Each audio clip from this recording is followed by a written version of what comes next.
सेलू तालुक्यातील शिंदे टाकळी येथील एकात्मिक बाल विकास प्रकल्प योजनेअंतर्गत असलेल्या अंगणवाडीमध्ये धक्कादायक प्रकार समोर आलाय।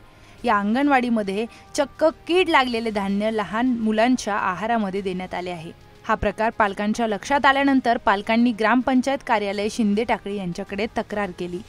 हा प्रकार सुदर्शन मराठीच्या निदर्शनात आल्यानंतर आम्ही तिथे गेलो असता तेथील कर्मचारी यांनी सुदर्शन मराठीला बाईट देण्यास नकार दिला। त्यामुळे लहान चिमुकल्यांच्या आरोग्याची खेळल्या जात आहे का हा प्रश्न इथे नागरिकांकडून उपस्थित केला जातोय। हवा येते का पेन्शन? का बरं? कोण घेत हवा? मॅडम। तुम्हाला नाही? यामुळे पालक वर्गातून शासन व शिक्षण विभागाबद्दल प्रचंड संताप व्यक्त केला जातोय।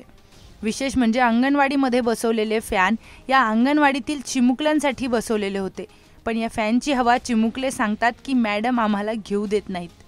या अंगणवाडीमध्ये खाऊ बनवणार मॅडम चक्क चपला घालून किचन रूममध्ये असतात। यावरून तालुक्याच्या एकात्मिक बाल विकास प्रकल्प विभाग नेमका कुणाचा आहे? लहान मुलांसाठी बालक कुपोषण मुक्त महाराष्ट्र व्हावा यासाठी शासन कोट्यवधी रुपयांचा खर्च करून ही परिस्थिती आता उपस्थित आहे। या संदर्भात आमचे प्रतिनिधी वसंत आवटे यांनी घेतलेला रिपोर्ट।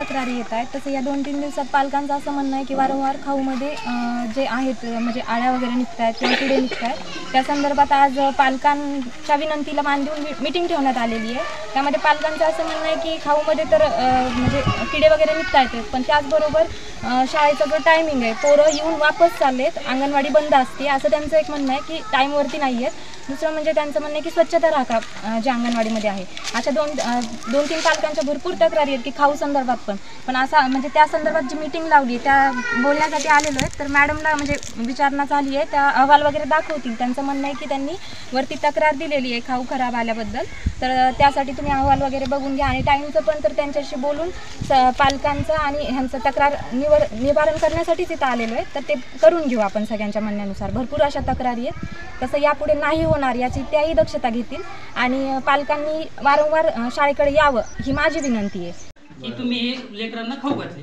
नाही ते खराब झालेले वाट्याने का ते पंचनामा करायचा, तर मॅडमला म्हणलं या आता येतो म्हणले। काल गणेशला पण त्या काय म्हणले त्याला माहिती ना।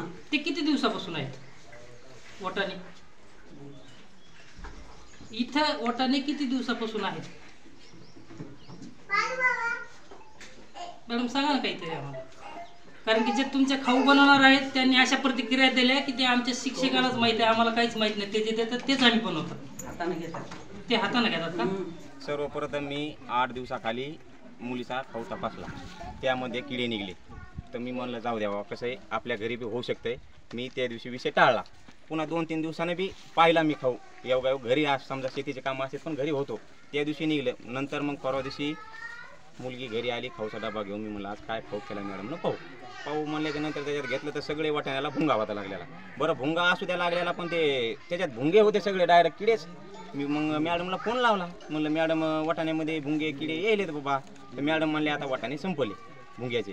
तर मग मी मनाव घेतलं थोडं, मग शाळेत आलो दुसऱ्या दिवशी सकाळी। त्या दिवशी मॅडमनं शाळा बंद केली, तर शाळेत आज जवळपास 8 पाहिल्या भुंग्याचे वाटाणे आहेत। आणि नंतर मग मी म्हणलं पुन्हा काय खाऊ बाबा आता? ते मला आता वाटाणे द्यायचे नाही, तांदूळ फक्त एक पायली भर बी आदली भर 3 किलो तांदूळ होते। मी मला आता 3 किलो तांदूळ संपवल्या तुम्हाला करायचं काय?